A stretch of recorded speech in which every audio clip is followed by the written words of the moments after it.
Hello viewers, this is the RC Fanatic 07, and what we're about to do now is actually start repairing the TC3 Nitro car by Team Associate.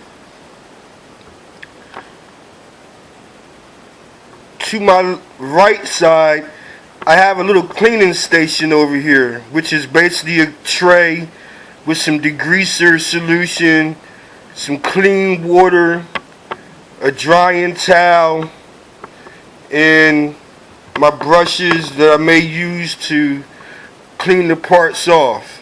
A little bit further over, I actually have my laptop set up so that if I need to look up a part or a diagram of how something goes on this car or this build, I have easy access to it. It'll be right there.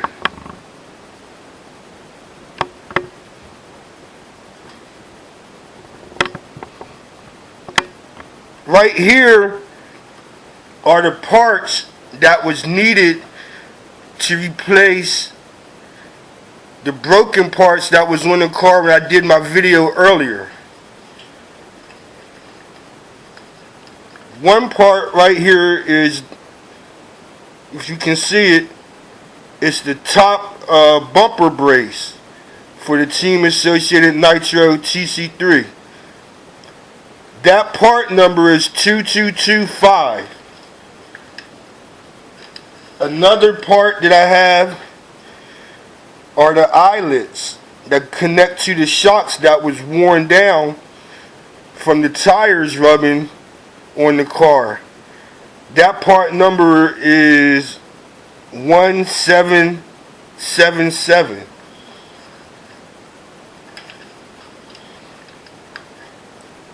Also have the front shock tower that had to be replaced on the car, and that part number is 2250.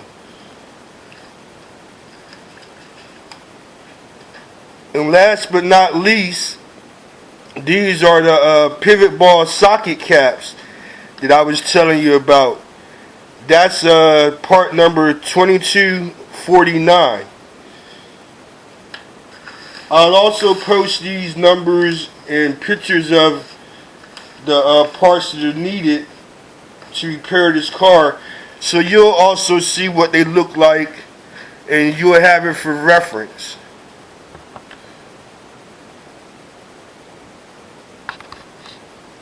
Now we will start to work on this car.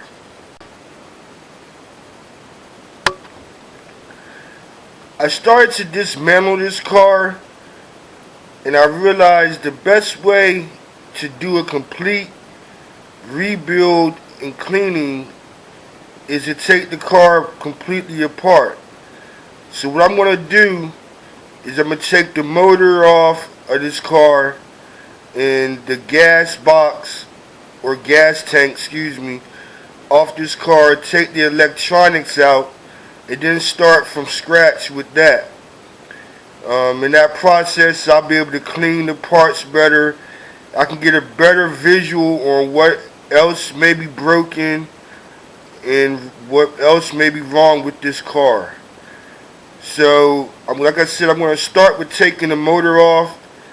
And then after I do that, I'm going to take the electronics out, the batteries, the servos, the receivers, and then go from there.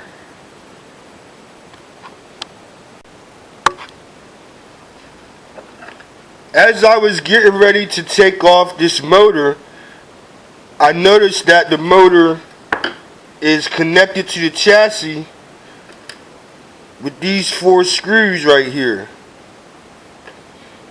Now normally I would take one of my drivers right here and I get in there and I'll be able to unloosen the screws, but sometimes that doesn't always work. These screws on here are very tight. Whenever I try to take my driver and unloosen it, either the driver slips out of the hole or it just won't turn. So a quick solution to that is I takes my Dremel that I got right here with my cutting blade on the end of it, and I'll take and I'll cut little notches in here wide enough that I can get a screwdriver in these holes so I can turn the screws and take them out. So it's a good idea to have some type of a Dremel tool when you come across problems like that on your building or repairing of a vehicle.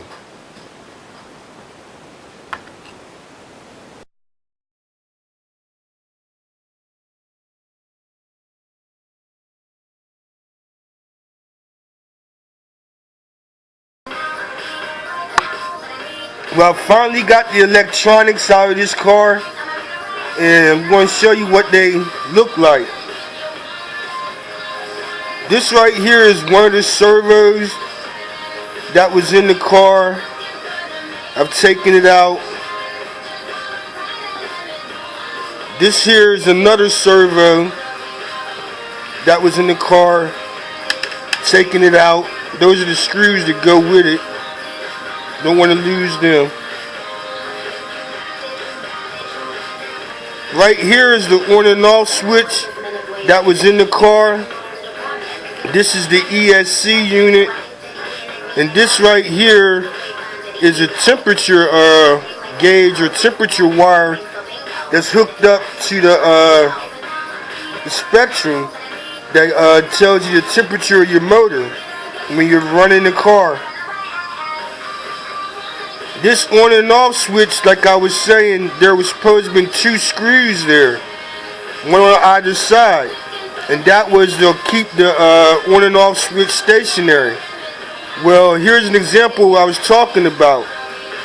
If you notice, there's tape right here on the wires, and that's because evidently from the car vibrating and whatnot, both of the screws came out and the wire got tangled up some kind of way, maybe into the servo, or maybe fell out the car actually and rubbed up against the ground, and the wires were cut, and the person repaired that or did a quick fix by putting duct tape on it, electrical tape on it. So that is the example where I was telling you, if you don't have your stuff securely put in your car, stuff like that will happen.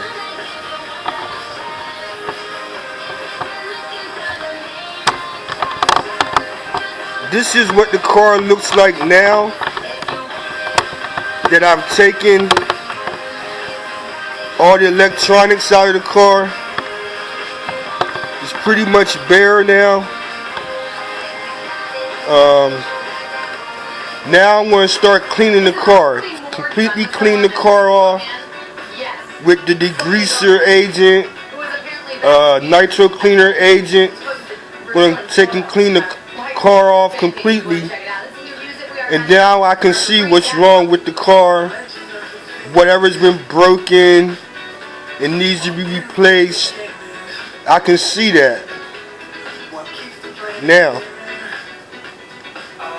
This right here, once I took this part off,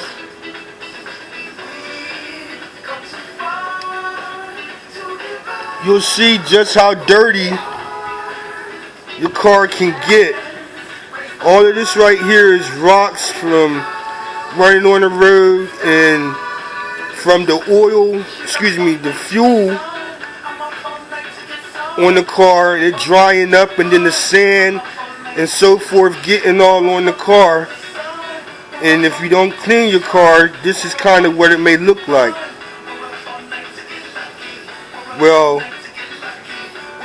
it won't look like that the next video, because I'll have it completely clean.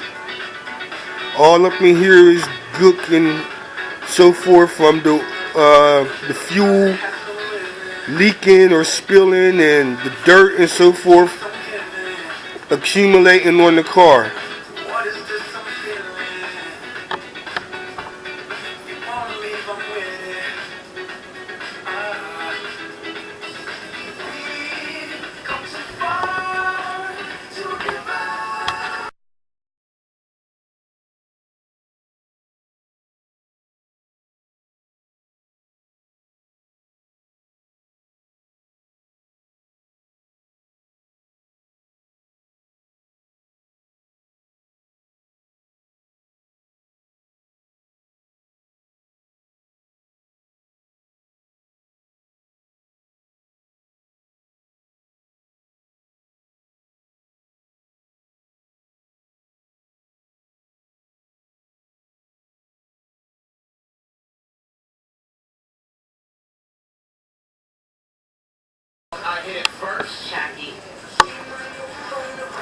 Well, I've taken the front assembly off of this car right here, and this is what I've come up with.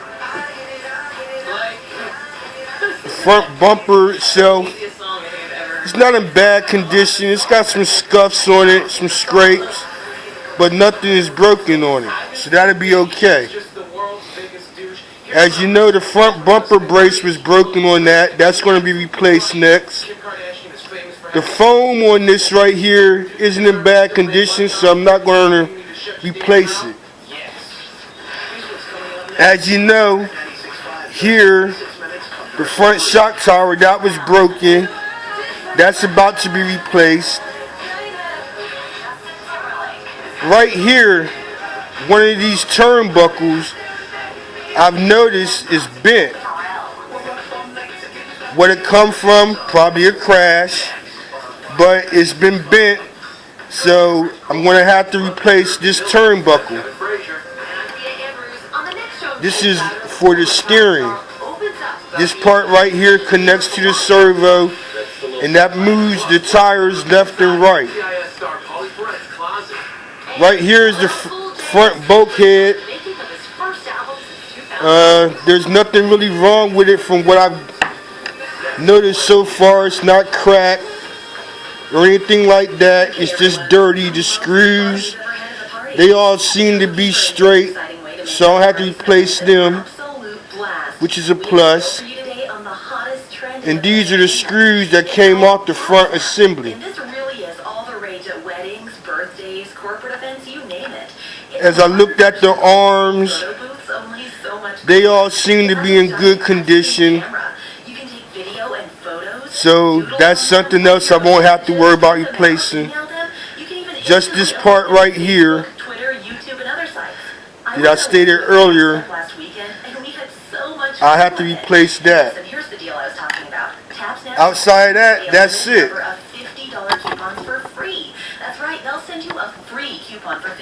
And here's what it looks like now with all that off of it.